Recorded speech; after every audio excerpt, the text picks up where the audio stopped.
ବୃନ୍ଦାବନଟା ପଦ୍ମ ହେଇଥାନ୍ତା ତାହେଲେ ବ୍ରହ୍ମା ଚାରି ମୁଖରେ 8 ଆଖି ବନ୍ଦ କରି, ଶିବ 5 ମୁଖରେ 15 ଆଖି ବନ୍ଦ କରି, ଅନନ୍ତ 1000 ମୁଖରେ 2000 ଆଖି ବନ୍ଦ କରି କାହାକୁ ଧ୍ୟାନ କରୁଛନ୍ତି? ପାଦକୁ ନା ପଦ୍ମକୁ? ମୋର ଭିତରେ ମନୋରି ଯଦୁମଣି ମହାପାତ୍ର କହିଲେ ସେ ପାଦ କେବେ ହେଲେ ପଦ୍ମ ସହିତ ତୁଳନୀୟ ହେଇପାରିବ ନାହିଁ।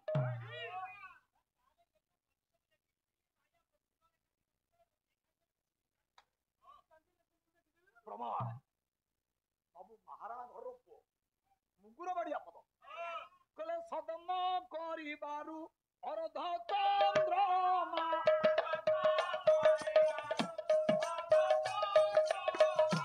ସଦମ ସଦମ କଲେ ସଦମ ମହିମା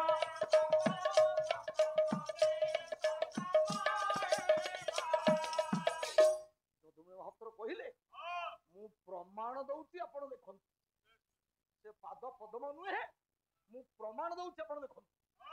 ଯଦୁମଣି ମହାପାତ୍ର ପ୍ରମାଣ କହିଲେ ସଦମ କରିବାରୁ ଅର୍ଧ ଚନ୍ଦ୍ରମା ଭଗବାନଙ୍କ ପାଦରେ ଯୋଉ 18ଟା ଚିହ୍ନ ଶୋଭା ପାଏ ସେ ଚିହ୍ନରୁ ଗୋଟାଏ ଚିହ୍ନ ହଉଛି ଅର୍ଧ ଚନ୍ଦ୍ର। 18ଟା ଚିହ୍ନ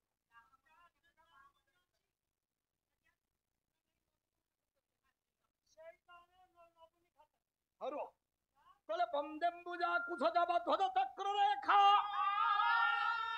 ଶକ୍ତି କୋଣ ପବିଚିହ୍ନ ତୁଦ କ୍ଷୀଣଙ୍ଘ୍ରି ଶଙ୍ଖಂ ତ୍ରିकोण ଧନୁରମ୍ବର ମତ୍ସ୍ୟ ବିନ୍ଦୁ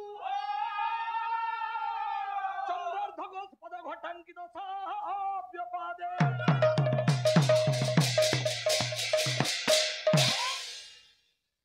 ତାରି ଭିତରେ ଗୋଟାଏ ଚିହ୍ନ ହଉଛି ଅର୍ଦ୍ଧଚନ୍ଦ୍ର। ଆପଣ ବିଚାର କଲେ ଚନ୍ଦ୍ରର ସମ୍ପର୍କ କାହା ସହିତ? କଇଁ ଫୁଲ ସହିତ। ଯୋଉଠି ଚନ୍ଦ୍ର ରହିବେ ଆଉ ସେହି ପାଦରେ କେମିତି ପଣ୍ଡିତ ପଦ୍ମ ରହିବେ ଜାଣ।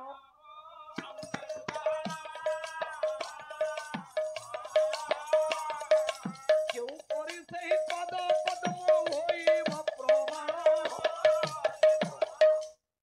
ଯୋଉ ପାଦରେ ଚନ୍ଦ୍ର ରହିବେ ସେ ପାଦ ପଦ୍ମ କେମିତି ହବ? ୟାକୁ ପଦ୍ମ ବୋଲି କହିଲେ କିଏ? ଯଦୁମଣି ମହାପାତ୍ର କହିଲେ ୟାକୁ ପଦ୍ମ ବୋଲି କହିଲେ କିଏ? କହିଲେ ଗୌଡ଼ ମତାଚାର୍ଯ୍ୟଙ୍କ ମାଧୁର୍ଯ୍ୟ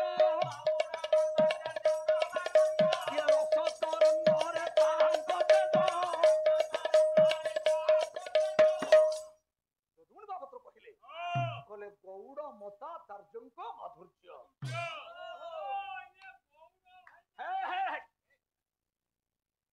ସାହିତ୍ୟରେ କେବେ ଏଭଳି କଥା ଲେଖା ହବ? ଆରେ ମୁଁ କହିଲି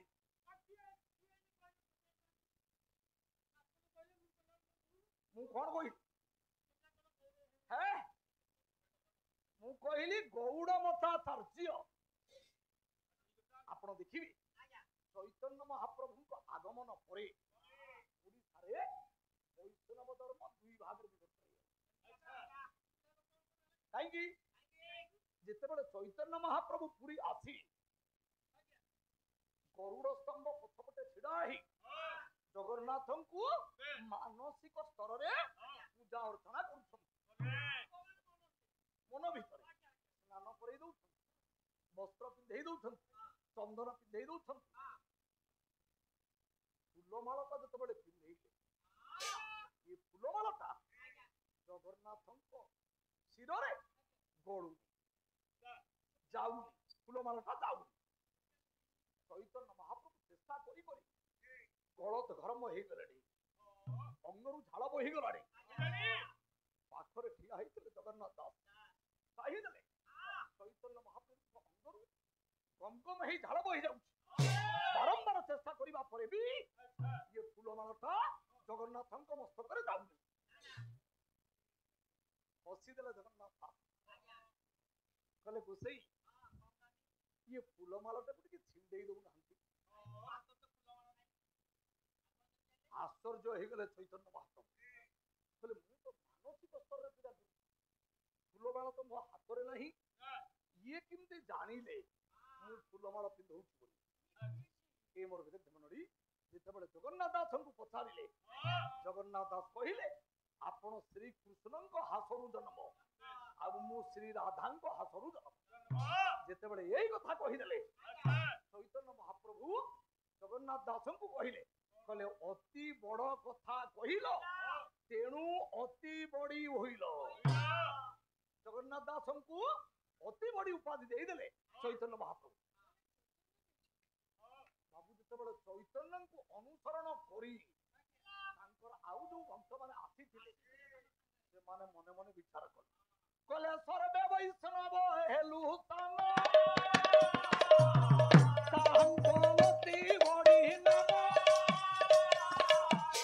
ସେତେବେଳକୁ ଜଗନ୍ନାଥ ଦାସ ଉପଦେଶ ନେଇ ନାହାନ୍ତି, ଗୁରୁ କରି ନାହାନ୍ତି। କହିଲେ ଇଏ ସାଧାରଣ ଯିଏ ଉପଦେଶ ନେଇନି ସିଏ ବୈଷ୍ଣବ ମାନଙ୍କ ଭିତରେ ଶ୍ରେଷ୍ଠ ହେଇଗଲା। ଆମେ ଏତେ ବୈଷ୍ଣବ, ଆମର ମୂଲ୍ୟ କିଛି ନାହିଁ। ଏଇ କଥା କହିଲେ ଚୈତନ୍ୟ ମହାପ୍ରଭୁଙ୍କୁ ପରିତ୍ୟାଗ କରି କେତେ ଜଣ ବୈଷ୍ଣବ ଚାଲିଗଲେ। ଯୋଉମାନେ ଚୈତନ୍ୟଙ୍କୁ ଅନୁସରଣ କରି ଓଡିଶାରେ ରହିଲେ ସେମାନଙ୍କୁ କୁହାଗଲା ଉତ୍କଳୀୟ ବୈଷ୍ଣବ। ଯୋଉମାନେ ଚୈତନ୍ୟଙ୍କୁ ପରିତ୍ୟାଗ କରି ନଦିଆ ନବଦ୍ୱୀପକୁ ଫେରିଗଲେ ସେମାନଙ୍କୁ କୁହାଗଲା ଗୌଡୀୟ ବୈଷ୍ଣବ। ଏ ମୋର ମଣ୍ଡଳୀ ଉଭୟଙ୍କର ଲକ୍ଷ୍ୟ ସମାନ, ଉଭୟଙ୍କର ପଥ ସମାନ, ଉଭୟଙ୍କର ମତ ସମାନ, କିନ୍ତୁ ପାର୍ଥକ୍ୟ ହଉଛି ଉପାସ୍ୟ। ଉତ୍କଳୀୟ ବୈଷ୍ଣବ ମାନଙ୍କ ମତରେ କୃଷ୍ଣ ହଉଛନ୍ତି ବଡ, କିନ୍ତୁ ଗୌଡୀୟ ବୈଷ୍ଣବ ମାନଙ୍କ ମତରେ ରାଧା ହଉଛନ୍ତି ବଡ। ଉତ୍କଳୀୟ ବୈଷ୍ଣବ ମାନେ କହିଲେ କୃଷ୍ଣ ବଡ, ଗୌଡୀୟ ବୈଷ୍ଣବ ମାନେ କହିଲେ ରାଧା ବଡ। এই ମୋର ମଣ୍ଡଳୀ ଏଇ କଥାକୁ ନେଇ ଯେତେବେଳେ ତାଙ୍କ ଭିତରେ ବିଭ୍ରାଟ ସୃଷ୍ଟି ହେଲା, ଏଇ କଥାକୁ ସମାଧାନ କରିବା ପାଇଁ ପୁରୀର ତତ୍କାଳୀନ ଗଜପତି ରାମଚନ୍ଦ୍ର ଦେବ ତାଙ୍କର ମନ୍ତ୍ରୀ ରାୟ ରାମାନନ୍ଦ ଗୋଟାଏ ବଙ୍ଗଳା ଗୀତ ଲେଖି ୟାକୁ ସମାଧାନ କରିଦେଲେ। ଯୋଉ ଗୀତକୁ ପରବର୍ତ୍ତୀ ସମୟରେ କୁହାଗଲା ସୁଖ ସାରି ସମ୍ବାଦ। এই ମୋର ମଣ୍ଡଳୀ ମୁଁ ଏ କଥା କାହିଁ କହିଲି ନା, ଗୌଡୀୟ ବୈଷ୍ଣବ ଆଉ ଉତ୍କଳୀୟ ବୈଷ୍ଣବ ମାନଙ୍କର ପରସ୍ପର ଭିତରେ ଆକ୍ଷେପ ଆଉ କଟାକ୍ଷ। କହିଲେ ସୁଖ ବୋଲେ আমার কৃষ্ণ গিরি তুলেছি,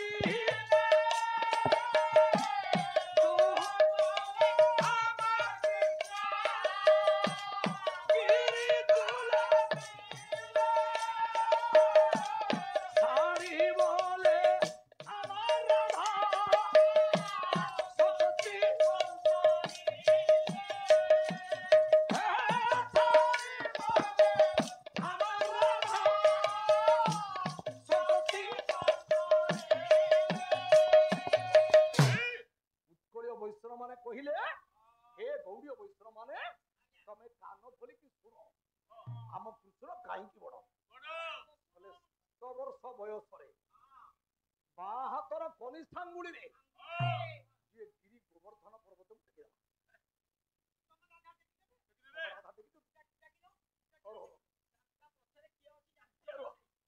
ହସି ଦେଲେ ଗୌଡୀୟ ବୈଷ୍ଣବ ମାନେ।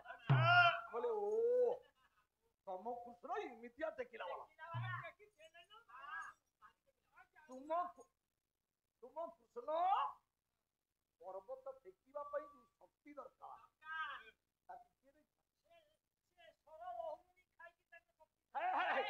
ସର ଲହୁରୁଣି ଖାଇକି ଆପଣ ଦେଖିବେ ଆପଣ ମାନଙ୍କର ଚୈତନ୍ୟ ଚରିତାମୃତ କବିରାଜ କୃଷ୍ଣ ସ୍ୱାମୀ କହିଲେ, କହିଲେ ରାଧା ପୂର୍ଣ୍ଣ ଶକ୍ତି କୃଷ୍ଣ ପୂର୍ଣ୍ଣ ଶକ୍ତି ମାନ, রাধা পূর্ণ শক্তি কৃষ্ণ পূর্ণ শক্তি শক্তি শক্তি মান ভেদ সত্যর প্রমাণ। রাধা হচ্ছেন পূর্ণ শক্তি, তাঙ্ক শক্তিକୁ ନେଇ କୃଷ୍ଣ ହେଲା ଆମ ରାଧା। ଗୌରୀ ବୈଷ୍ଣବ ମାନଙ୍କର କଥା ଶୁଣି ଉତ୍କଳ ମାନେ ବି ପଛେଇଗଲେ। କହିଲେ ହଁ, କହିଲେ ଶୁଣ, କହିଲେ ସୁখ ବୋଲେ আমার কৃষ্ণ শিরে ময়ূর পাঙ্খা, সুখ বলে আমার কৃষ্ণ শিরে ময়ূর পাঙ্খা, সারি বলে আমার রাধা নাম তাতে লেখা। উৎকলীয় বৈষ্ণব মানে কহিলে আম কৃষ্ণଙ୍କ মস্তକରେ শোভା ପାଉଛି ଗୋଟାଏ ମୟୂର ଚନ୍ଦ୍ରିକା। ତମ ରାଧାଙ୍କ ମୁଣ୍ଡରେ ଅଛି?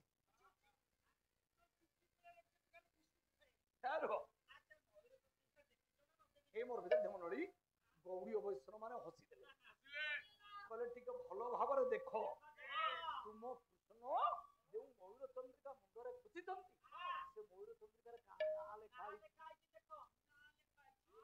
ଆମ ରାଧାଙ୍କ ନାଁ ଲେଖା ହେଇଛି। ତା ମାନେ ତୁମ କୃଷ୍ଣ ଆମ ରାଧାଙ୍କୁ ମୁଣ୍ଡରେ ମୁଣ୍ଡେଇଛନ୍ତି।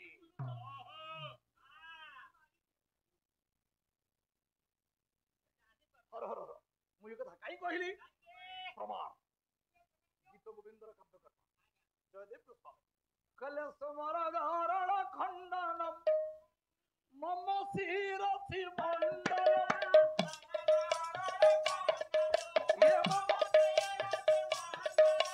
ସେହି ପଦ ପଲ୍ଲବ ମୁରାର।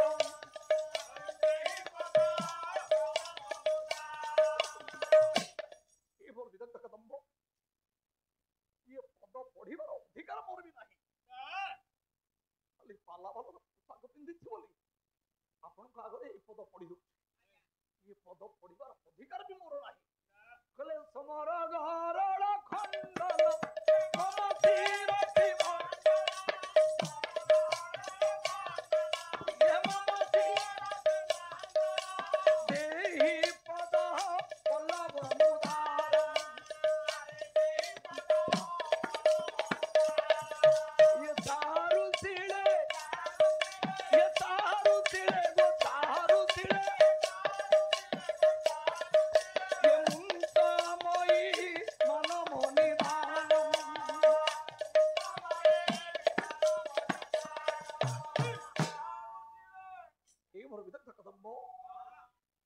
ଭଗବାନ କୃଷ୍ଣ ନିଜେ ରାଧାଙ୍କୁ କହିଛନ୍ତି, କହିଲେ ହେ ରାଧେ ସୁମର ଗରଳ ଖଣ୍ଡନ। ସୁମର ବୋଇଲେ କନ୍ଦର୍ପ, କନ୍ଦର୍ପର ବିଷଜ୍ୱାଳାକୁ ଖଣ୍ଡନ କରିବା ପାଇଁ ମମ ଶିରସି ମଣ୍ଡନ, ମୋ ଶିରକୁ ଶୋଭା କରିବା ପାଇଁ ଦେହି ପଦ ପଲ୍ଲବମ୍ ଉଦାରମ୍, हे उदार हृदय राधे त्वं पद पल्लवं देहि, तुमर से पद कंजकु टिके मो सिर ऊपर रखि दियो।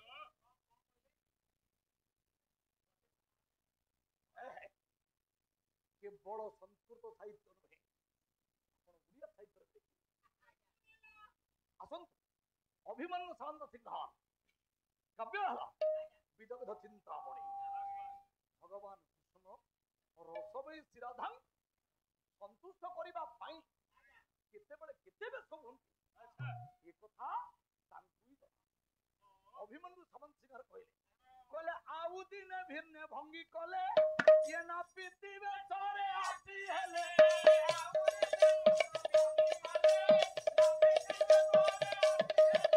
ये बेगो होई अचल बिला ठारत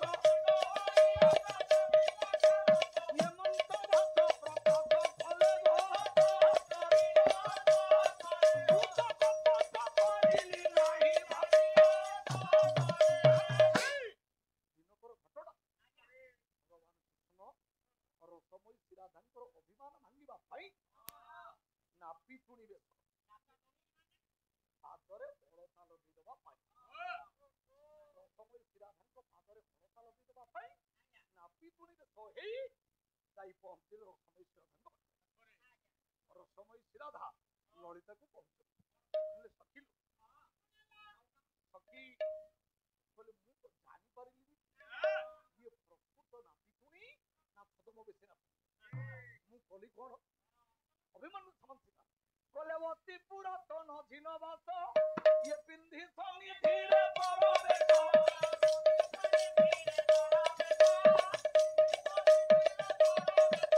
ইয়ে অতি দণ্ড হই পদ করে ধরি ইয়ে রন্ধা ঘটি দেই হত হত রঞ্জনী রে গো রঞ্জন আদি গোত্রে ন সমাধি দেলে ঘরে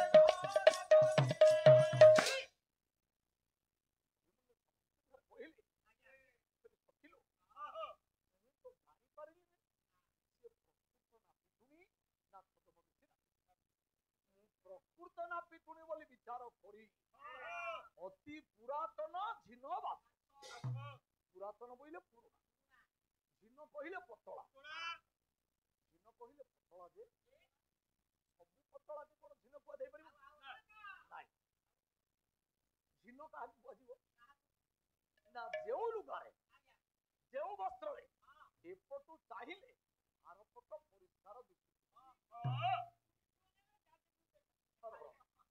এইଭଳି ବସ୍ତ୍ରଟିଏ ପିନ୍ଧିକିରି ମୁଁ ଗଲି କାହିଁକି ୟାଙ୍କର ତ ରାଜା ଘର ୟାଙ୍କର କଣ ବସ୍ତ୍ର ଅଭାବ ଥିଲା ନାଇଁ এই ମଧ୍ୟ ମଣ୍ଡଳୀ ସାହିତ୍ୟରେ ସାହିତ୍ୟଟା କଣ ତତ୍କାଳୀନ ସମାଜର ପ୍ରକୃତ ଚିତ୍ରର ଗୋଟେ ପ୍ରତିଫଳନ ହଉଛି ସାହିତ୍ୟ ସମାଜରେ ସେତେବେଳେ କଣ ଚାଲିଥିଲା ନା ଇଏ ନୂଆ ବହୁତ ଯେଉଁ ଲୁଗା ପିନ୍ଧି ଅଳତା ନାଇବ ସେ ଲୁଗା ଇଏ ନାପିତୁଣି ଦବ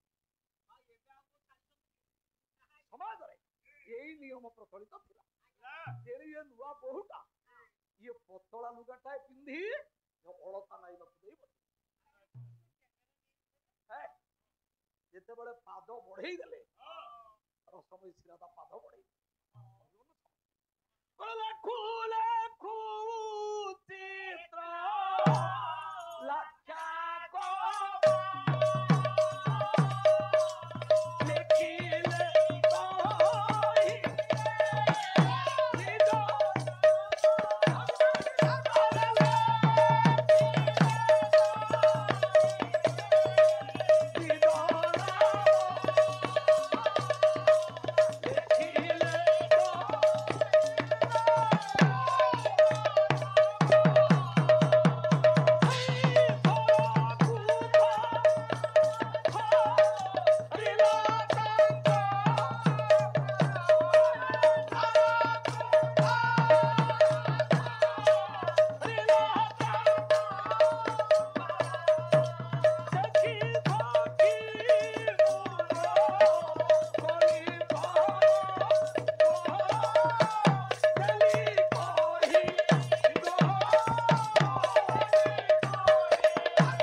ଅଭିମନ୍ୟୁ ସାମନ୍ତ ସିଂହାର କହିଲେ ଲେଖୁ ଲେଖୁ ଚିତ୍ର ଲାକ୍ଷା କମ ଲେଖିଲେ ତହିଁରେ ନିଜ ନାମ এই মোর ভিতরে যেমন করি ভগবান কৃষ্ণ নাপিতুনি বেশরে শ্রীরাধাঙ্ক পাদরে অলতারে চিত্র লেখিদেবা সমୟରେ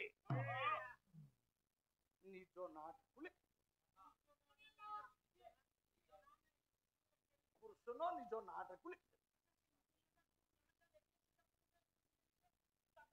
বাবু প্রভু তো কেতে না নিজ নাটକୁ বিদগ্ধ ধমাধব নাটক বৈষ্ণবীয় সিদ্ধান্ত বিদগ্ধ ধমাধব নাটক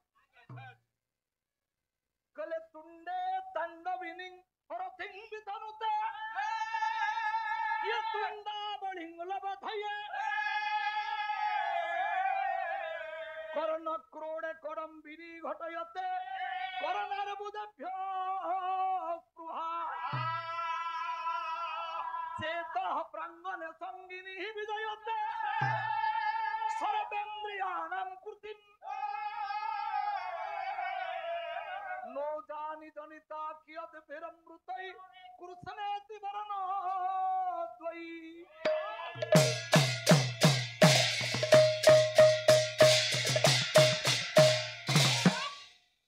रसमयी श्रीराधा ललिताଙ୍କୁ କହିଲେ ସଖିଲ ଯେତେବେଳେ କୃଷ୍ଣ ବୋଲି ଦୁଇଟି ଅକ୍ଷର ମୋ ତୁଣ୍ଡରେ ତାଣ୍ଡବ ଲୀଳା କରେ ତୁଣ୍ଡେ ତାଣ୍ଡବିନୀ ଯେତେବେଳେ ମୋ ତୁଣ୍ଡରେ ତାଣ୍ଡବ ଲୀଳା କରେ ମୋର ଇଚ୍ଛା ହୁଏ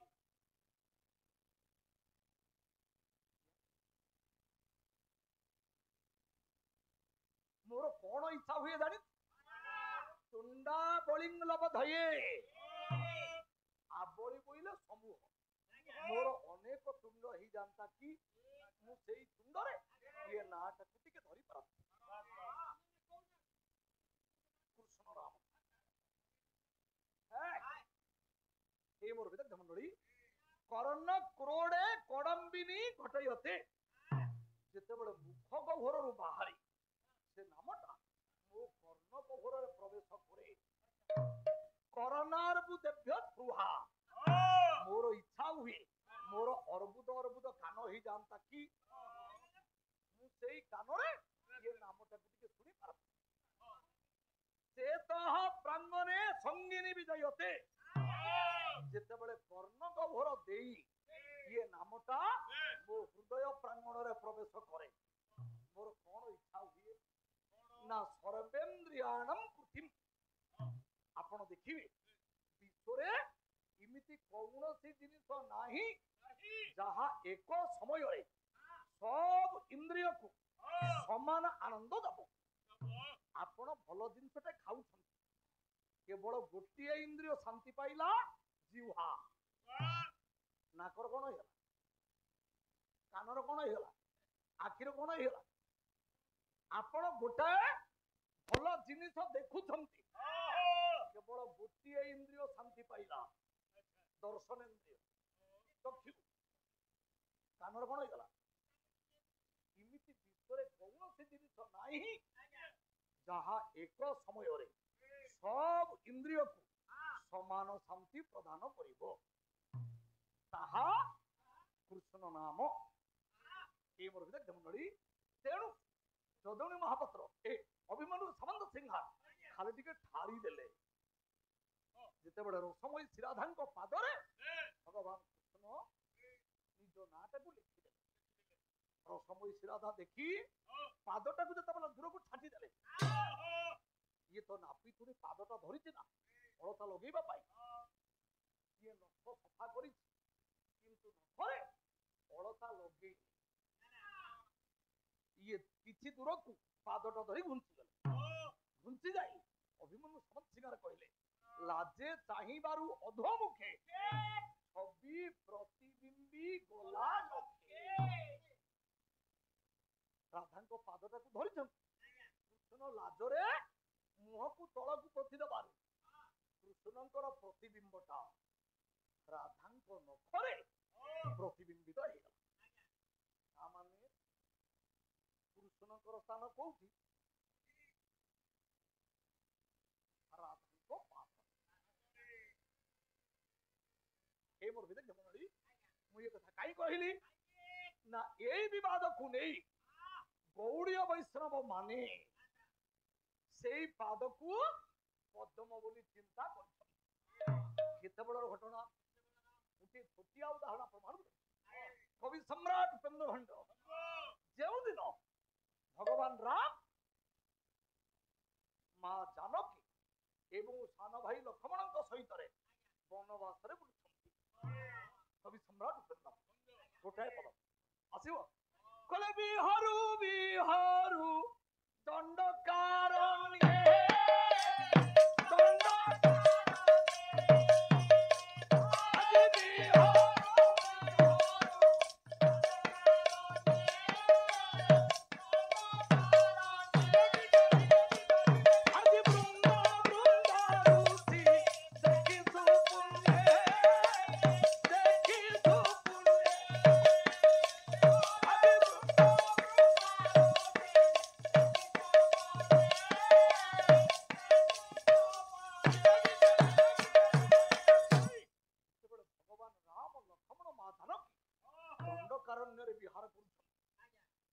ବୃନ୍ଦ ଋଷି ଏ ମୋର ଭିତରେ ମଣ୍ଡଳୀ ଆଜିକାଲି ଛୁଆଙ୍କୁ ବୃନ୍ଦ କହିଲେ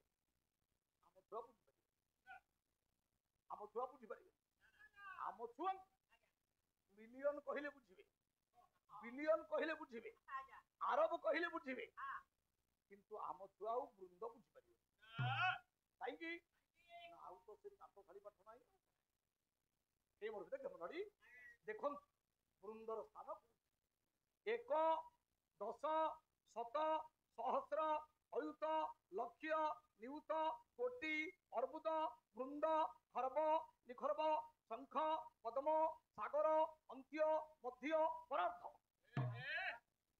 ଆମ ସଂଖ୍ୟା ଗଣନାର କ୍ରମ ଥିଲା ଏଇଆ ତାରି ଭିତରେ ଅର୍ବୁଦ ପରେ ଗୋଟେ ସଂଖ୍ୟା আছে ବୃନ୍ଦ ବୃନ୍ଦ ଋଷି ତପସ୍ୟା କରୁଥିବା ବେଳେ ଯେତେବେଳେ ଭଗବାନ ରାମଙ୍କ ରୂପକୁ ଦେଖିଦେଲେ ଏଇ ମୋର ଭିତରେ ମଣ୍ଡଳୀ ମନରେ ଗୋଟେ ବିଚିତ୍ର ଭାବନା ମନୁଷ୍ୟ ମାନଙ୍କ ମନରେ ଗୋଟେ ବିଚିତ୍ର ଭାବନା ସୃଷ୍ଟି ହେଲା କଣ ସେ ଭାବନା ମନୁଷ୍ୟ ମାନେ ଭାବିଲେ କହିଲେ ବିଦେହ କୋଟିଏ କଦେହ ବହି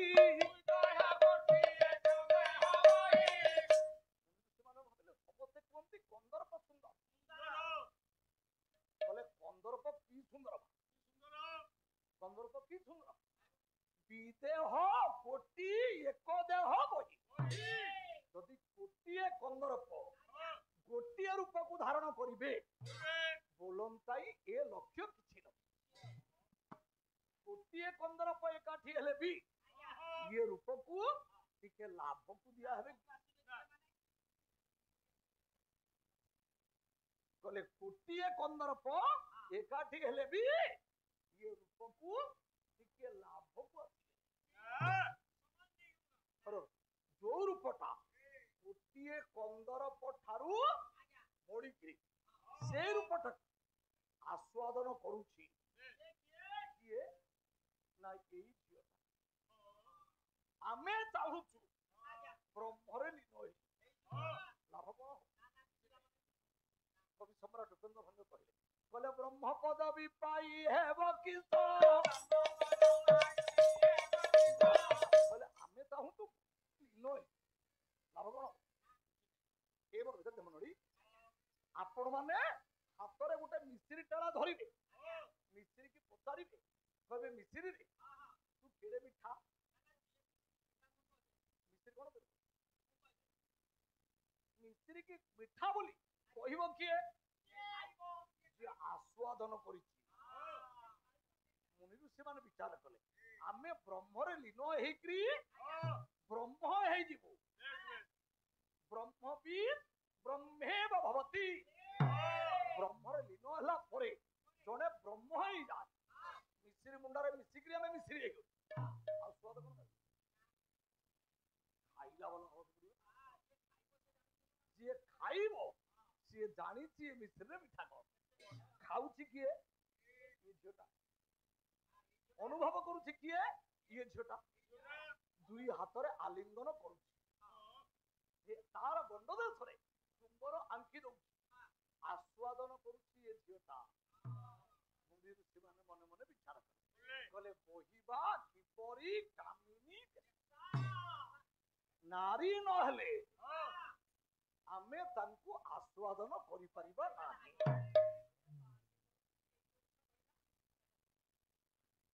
ଯଦୁମଣି ମହାପାତ୍ର କହିଲେ ଯାହାଙ୍କ ଲୋକନୁ ଜଗତ କଲେ ମୁକ୍ତ ହୋଇ ଯିବା ପରମ ମୁକ୍ତ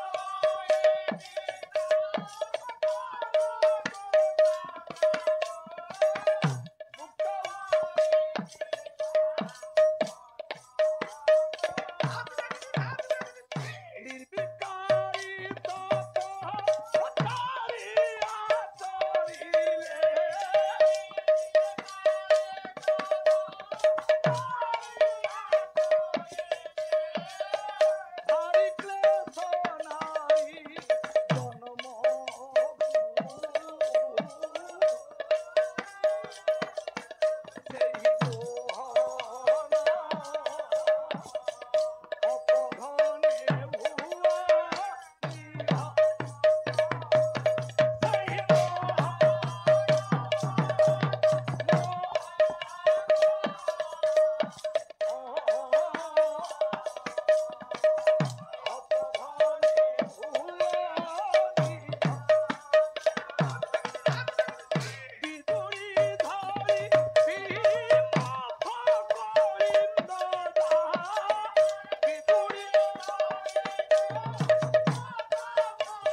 निर्विकारी तपचारी आचरिले जो माने घर संसार छाड़ी संसार माया को त्याग करी सन्यासी हेकरी जंगल रे जाई रहिथिले भगवान को देखिला परे मनुष्यर भावांतर सृष्टि हुए ईश्वर तो लाभ करबा को इच्छा हुए किंतु आजी ओलटा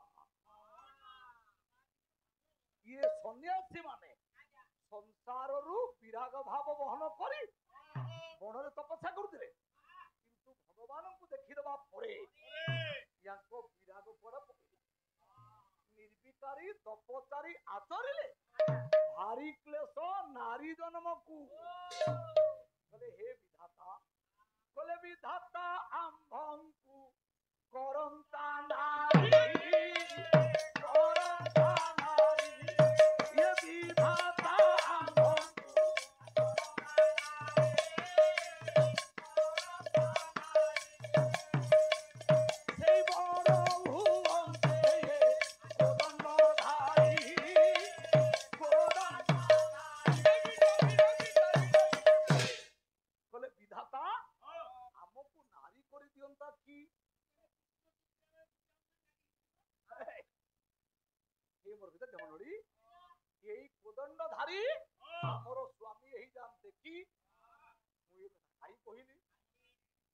दधुमुनि महापात्र लिखिछन्ति गौड़ मताचार्यंक माधुर्य रस तरंगरे ताहांक तेज प्रेम निकटरे ज्ञानर मूल्य किछि नाही प्रेम निकटरे ज्ञान संपूर्ण शून्य आज मुनि ऋषि मानकर एते ब्रह्म ज्ञान भगवान को प्रेमर तरंगरे गोटाए मुहूर्त भासी गला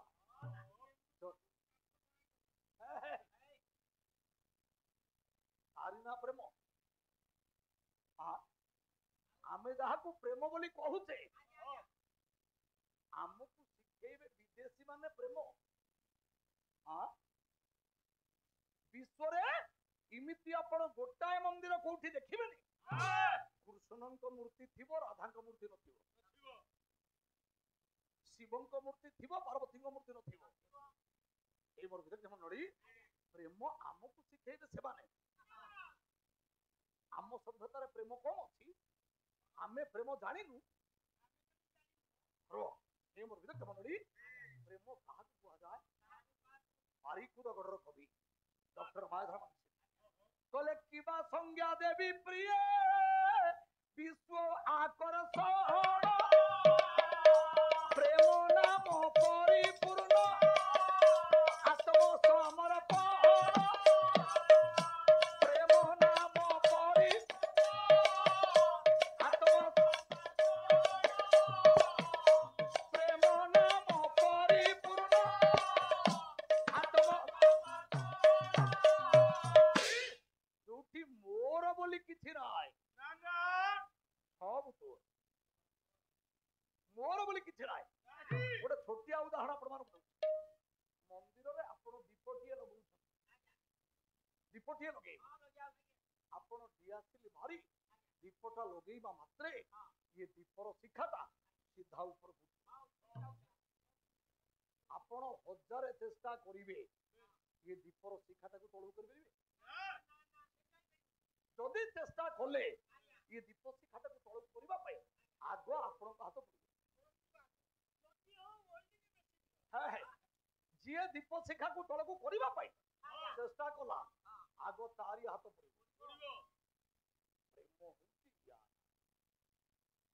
माटी को आपण केते गुंड कर दियो केते बड़ अछि केते मेसिन अछि आपण को पाखरे ବନ୍ଦ କରିଦିଅ, ଆକାଶକୁ ନେଇ ଯାଅ, ଫିଙ୍ଗି ଦିଅ। ସମୟ ଆସିବ ବୁଲି ବୁଲି ବୁଲି ବୁଲି ପୃଥିବୀ ପୃଷ୍ଠକୁ ନ ଆସିବା ପର୍ଯ୍ୟନ୍ତ ମାଟି କେବେ ଆକାଶରେ ସ୍ଥିର ହେଇ ରହିବ। କାହିଁକି? ୟାକୁ ହିଁ କୁହାଯାଏ ପ୍ରେମ। ଆପଣ ଦେଖିବେ କଲେ ସର୍ବଥା ଧ୍ୱଂସରହିତଂ ସତ୍ୟେପି ଧ୍ୱଂସ କାରଣେ ୟଂ ଭାବ ବନ୍ଧନଂ ଜୁନୋ ସା ପ୍ରେମ ପରିକୀର୍ତିତା। ଏ ମୂର୍ଖ ଜମନଡ଼ି ସମଗ୍ର ବିଶ୍ୱ ଧ୍ୱଂସ ହେଇଯାଇପାରେ, କିନ୍ତୁ ଯାହା କେବେ ନଷ୍ଟ ହବ ନାହିଁ। ବିଶ୍ୱରେ କଣ ପରିବର୍ତ୍ତନ ହଉଛି? ଅଗ୍ନିଙ୍କର ଶିଖାଟା କଣ ନିମ୍ନାଭିମୁଖୀ ହବ? କେବେ ହବନି। ମାଟିଟା କଣ ଉପରେ ଭାସିକି ରହିବ? କେବେ ହବନି। ଯେତେବେଳେ କୌଣସି ପରିବର୍ତ୍ତନ ତାର ନାହିଁ, ତାକୁ ହିଁ କୁହାଯାଏ ପ୍ରେମ। ଆଉ ଆଜିକାଲି ଆମେ ଯାହାକୁ ପ୍ରେମ ବୋଲି କହୁଛେ, କାଟିକିରି ଟିକ ଟିକ କରି 35 ଖଣ୍ଡ କରି ଫ୍ରିଜ ଭିତରେ ଥୋଇ, ୟାକୁ ଆମେ ଆଜିକାଲି କହୁଛେ ପ୍ରେମ। ଏ ମୋର ଭିତରେ ଛାଡି ଆସ। ମୁଁ କାହିଁ କହିଲି ନା ପ୍ରେମ ନିକଟରେ ଜ୍ଞାନ ତୁଚ୍ଛ ହେଇଗଲା। ସେଇଥିପାଇଁ ସେମାନେ କଣ କଲେ, ଯେତେବେଳେ ପାଣିରେ ବୁଡି ଯାଉଥିବା ଲୋକର କୁଟାଖିଅଟା ସମ୍ବଳ ଯେତେବେଳେ ଭଗବାନଙ୍କ ପ୍ରେମର ତରଙ୍ଗରେ ଭାସିଗଲେ, ସେଇଦିନ ଠାରୁ ସେଇ ପାଦକୁ ପଦ୍ମ ବୋଲି ଚିନ୍ତା କରି ଗିରି ଗୋବର୍ଦ୍ଧନ ନିକଟରେ ବସି ସେ ପାଦକୁ ଧ୍ୟାନ କରୁଛନ୍ତି। ଯଦୁମଣି ମହାପାତ୍ର କହିଲେ, ପ୍ରେମ ଭଗବାନଙ୍କର ପ୍ରେମ ତରଙ୍ଗରେ ତାଙ୍କର ଯୋଗପୁଞ୍ଜ ହଜିଯିବାରୁ ଭସାଇ ନେବାରୁ ଘେନ ଯେ ଆଶ୍ରୟ କରିଛନ୍ତି, ଥଣ୍ଡା କରି ତେଣୁ ଆଶ୍ରୟ କରିଛନ୍ତି ଧରିଗିରି ଗୋବର୍ଦ୍ଧନ ଯେ। ଗୋବର୍ଦ୍ଧନ ପର୍ବତ ନିକଟରେ ବସି ସେଇ ପାଦକୁ ପଦ୍ମ ସହିତ ତୁଳନା କରି, କାହିଁକି ନା ଜଳ ପ୍ରମାଣଂ କୁମୁଦଚ୍ଛନାଳମ୍। ଆପଣ ଦେଖିବେ ଗଡ଼ିଆରେ ଏତିକି ପାଣି ଅଛି, ପଦ୍ମଟା ତା ଉପରେ ହଠାତ୍ ବର୍ଷା ହେଲା, ପାଣିଟା ହାତେ କି 2 ହାତ ଉଞ୍ଚା ହେଇଗଲା। ଆପଣ ସକାଳୁ ଯାଇ ଦେଖିବେ ପଦ୍ମ ଫୁଲ ଗୁଡାକ ପାଣି ଭିତରେ ନଥିବ, ସବୁ ଉପରକୁ ଆସିବେ। କାହିଁକି ନା ତାର କ୍ଷମତା ଏତେ ଯେ ପାଣି ବଢିବା ସାଙ୍ଗରେ ସିଏ ତା ଉପରକୁ ପଳେଇବ। ଏ ମୋର ଭିତରେ ଜମନଡ଼ି ସେଇଥିପାଇଁ ସେ ପାଦକୁ ପଦ୍ମ ବୋଲି ଚିନ୍ତା କରି ଗିରି ଗୋବର୍ଦ୍ଧନ ନିକଟରେ ଧ୍ୟାନ କରୁଛନ୍ତି। ତାହା ପ୍ରକୃତରେ ପଦ୍ମ ନୁହେଁ, ଏମାନେ ପଦ୍ମ ବୋଲି ଚିନ୍ତା କରିଛନ୍ତି। ସେ ଯାହା ହଉ, ପାଦ ହଉ କି ପଦ୍ମ ହଉ, ୟାକୁ କହିଲେ କିଏ? ସନ୍ଥ କବି ଭୀମ ଭୋଇ। ସନ୍ଥ କବି ଭୀମ ଭୋଇ କହିଲେ, ବନ୍ଦେ ମୁଁ ପାଦ ପଦ୍ମ। ସନ୍ଥ କବି ଭୀମ ଭୋଇ କହିଲେ, ବ୍ରହ୍ମଙ୍କର ରୂପ ରେଖ ଗୁଣ ବର୍ଣ୍ଣ ଚିହ୍ନ କିଛି ନାହିଁ। ଆପଣ ଦେଖିବେ ସନ୍ଥ ଭୀମ କହିଲେ, କହିଲେ ମୁଖ ନାଇଁ ଖଳ ଖଳ ଭାସନ୍ତି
हाँ